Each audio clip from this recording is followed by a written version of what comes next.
Good evening, and thank you for attending from all around the world, all around Canada, all around Ontario, and all around Ottawa. This week, Justice McLean presided over a matter before him in the court regarding to many of the activities of the protesters. And he reaffirmed in his courtroom that we have a constitutional right to be here, to do this protest. We recognize there is a significant amount of pressure on city officials. Our issues are not with the city of Ottawa. Our issues are not with the city residents. Our issues are with the federal government, in particular, the Liberal Party of Canada, who have formed a government. That is who our issues are with. We have a legal right to be here as Canadian citizens. We are exercising that legal right to do so. Given the pressures to the city, I have been working I've been working very hard to work with the city officials to relieve some of the pressure on the city managers, the law enforcement, and the residents themselves. We have shoveled snow. We have cleaned garbage. We have fed the homeless. We have helped out in medical emergencies. We have done everything within our power to support the people of Ottawa and to find a way to get our message across while still remaining relevant and putting pressure where pressure is due on the federal government. We have no interest in federal politics. We have one mission, and that is to end the mandates and to stop this from happening again. We do not have any interest in meddling in internal political strife. We have no interest in meddling in the mechanisms of government. We just want to end the COVID-19 vaccine passports, the masks, the mandates. We want the laws to be reaffirmed. Okay, we have worked tirelessly to communicate that goal. At some levels of government, that doesn't seem to be penetrating. Okay, it's very frustrating. 2 days ago, I did an address very similar to this, and I begged for somebody from the city of Ottawa to sit at a table with me at noon 2 days ago. It's now Wednesday night, and I'm doing another address like this, and I am doing everything in my power to work with the city of Ottawa to relieve the pressure on them. But it would appear that that has not been very fruitful. It would appear that certain members of the Ottawa Council are trying to use this Freedom Convoy 2022 to further their own careers and to continue to put pressure on law enforcement, to escalate use of force, not de-escalate it. We are a peaceful protest. We want to go home, but we are here for as long as the Canadian public wants us to be here. And how do we know that they want us here? Because they send us money, they send us food, they send us fuel, they send us their love, they send us letters, they send us their stories. They want us to be here. So we will be here for as long as the Canadian public wants us to be here. I invite the federal government to sit at a table and let's find a way to resolve this. I will not allow this to be derailed by insignificant politicians at this local level who have aspirations of greatness. We are aware that there is a process center that has been set up in the city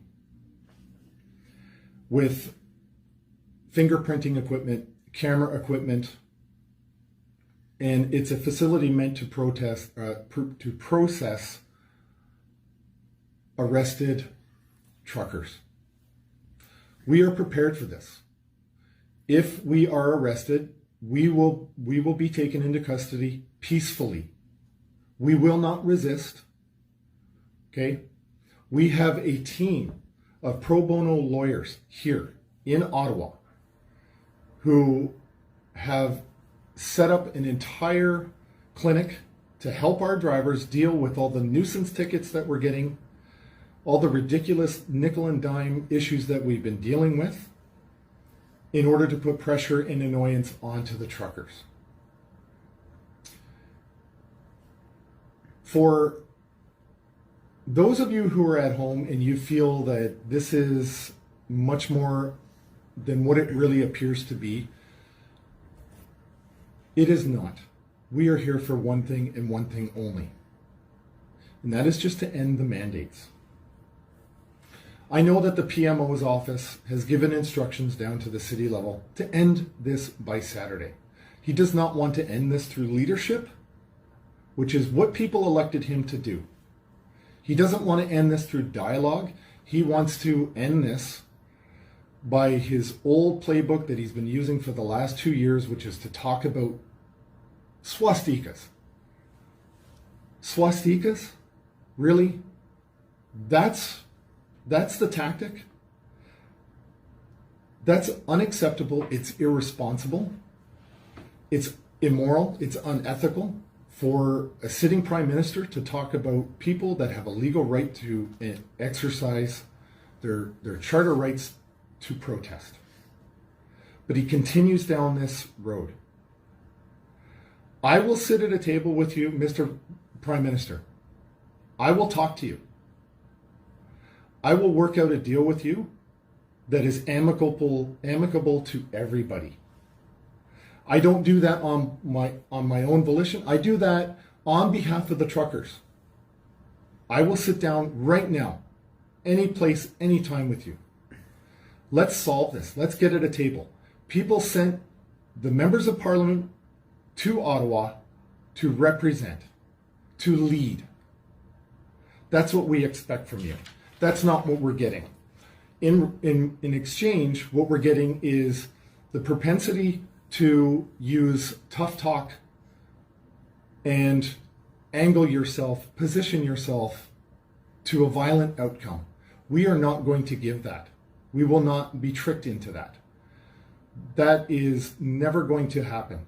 We are a peaceful convoy. It says, this has been going on for 2 years that they have gone through for the last 2 years. The way their lives have been destroyed, their incomes impacted, the jobs lost, the suicides, children that are 6 years old telling their families they want to die. That's ridiculous.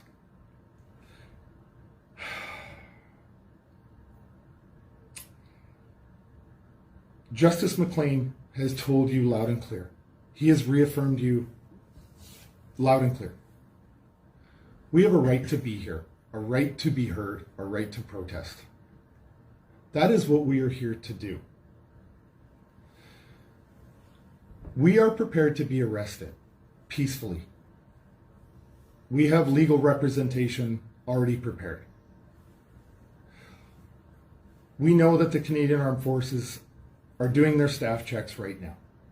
We know other police forces all across Ontario are being asked to get involved.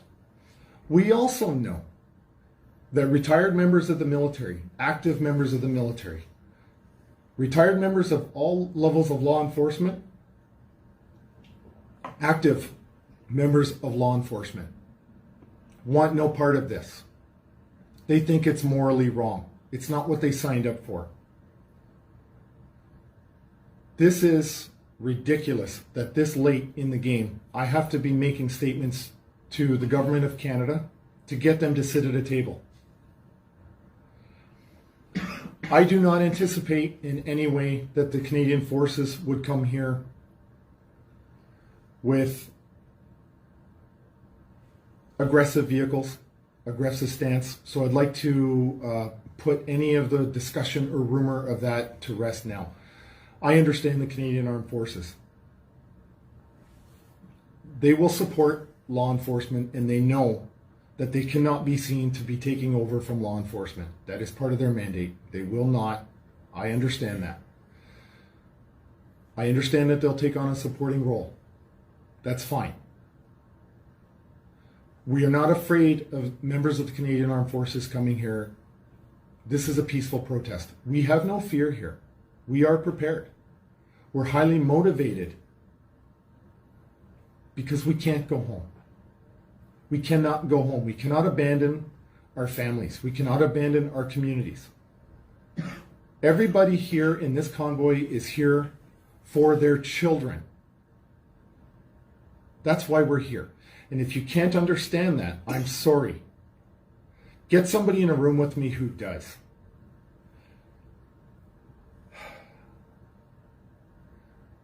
We are a peaceful protest.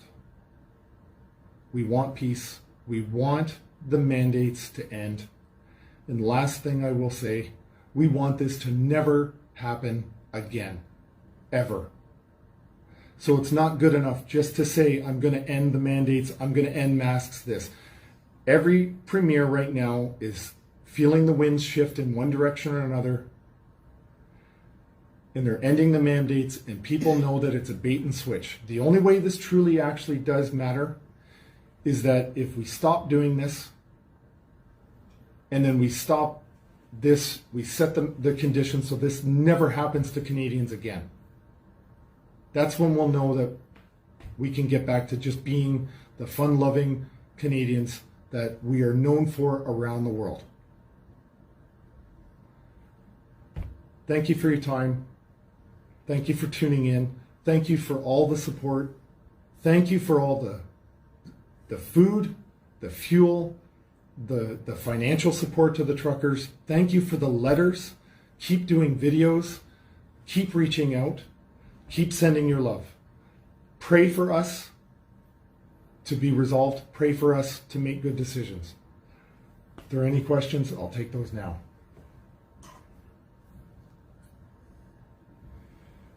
I'll just ask a question of, for those who have the time to and can travel, are you encouraging them to come to Ottawa, or are you not? It's my belief that the police will move tonight or sometime in the early morning and start rounding up peaceful protesters. Should that happen, my concern, truthfully, is that it escalates the situation on the ground, making it more tense, making it dangerous for everybody. And I want to be clear about something. We start off every meeting that we have with a prayer, and in every single meeting we talk about safety and responsibility. Not just the safety of the truckers, but the safety of the law enforcement, of the citizens of Ottawa, everybody who is here. We constantly ensure that we can be as safe as possible, and we're trying to be responsible with every decision that we make.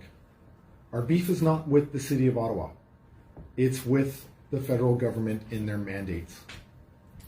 And just a follow-up to that, there's been a lot of people saying a lot of different things, a lot of accusations made about this Freedom Convoy not supporting democratic process or trying to overroot government and things like that. What is the Freedom Convoy's opinion on that rhetoric? That's a great question, and I've been getting a little bit of attacks on social media over that question. I understand the confusion. I understand that people would believe that there's some sort of an agenda here to overthrow the government of Canada, and I can't really comprehend where that level of thinking comes from. There's never ever been a discussion that I've been a part of, that I've been in a room, where we talk about any internal political situations. We just happened to be here during the vote of non-confidence where the Conservative Party replaced their leader. We just happened to be in town when that happened. We had nothing to do with it. We have no interest in that kind of politics. We don't care who the government is, but the Liberal Party of Canada forms the government. We will talk to them. They are the legitimate government of Canada. That's who we would like to talk to. If that changes sometime in the future, then that new government is who we would like to talk to. We have no interest in the politics of Canada in that way. We just want to talk to the people that we should be talking to, and that is the Liberal Party of Canada. We want them to show some leadership. And a last question from me, and then we'll open it up. But what would your advice be to people that support this movement, who have big followings online, who perhaps are not privy to the information that truckers are giving on the ground in Ottawa? What kind of message should they be focusing on getting out? This is peaceful, okay? There seems to be this idea, because of the dishonesty of mainstream media. They've been so disrespectful to Canadian viewers who pay their salaries and fund them. The mainstream media continues to go with the belief that if it bleeds, it leads. And they cherry pick all of the worst possible things and use that as the brush to paint the entire convoy with. Okay? We're a convoy of peace. It's a peaceful protest. That's all we're about. We don't want to talk to the mainstream media because they're not fair. They're not balanced. They're too busy making the news as opposed to reporting what's truly going on here. They will have you think that this is an armed, insurrection, which is ridiculous. You know what we have here? Bouncy castles. Bouncy castles in speeches and singing "O Canada." That's what we have here. We have a lot of love and a lot of support. We don't have violence. So what I would say to people is, if there's talk of violence or misbehaving on the part of the truckers, that's categorically false and irresponsible to talk like that. And I would invite you, if you don't believe me, and in fact, I was on the street the other day and I met a couple on the street that said, "We heard all this bad stuff about you guys. We just wanted to come down and see for ourselves." And they were shocked. They were shocked that it was so peaceful and full of love. Okay? It's like Canada Day here every weekend. That's what this is about. So that's what I would say to people that want to support and know what's really going on. Thank you. Any more questions? I have one where they're saying we are an occupation at this point. What would you say to somebody that thinks we're an occupation? Somebody who says that we're an occupation is not exercising their own ability to critically think. What they're doing is they're just parroting mainstream media talking points. They're not actually doing their own thinking. They're not actually reaching out and getting the true story of what's here. And if you believe this is an occupation, then I strongly suggest you get in a vehicle, on a plane, on a train, a boat, and you come to Ottawa and you see for yourself if this is an occupation. Then you decide. But be honest, be fair, and if you still believe that bouncy castles are an occupation, then I would say fair is fair. You did your research, you came here and you looked for yourself. Then you can go right ahead and post all you want on social media, which is your right to do so. But until you come here and see for yourself, don't parrot the mainstream media narrative. You're being used to forward an agenda of hate and fear.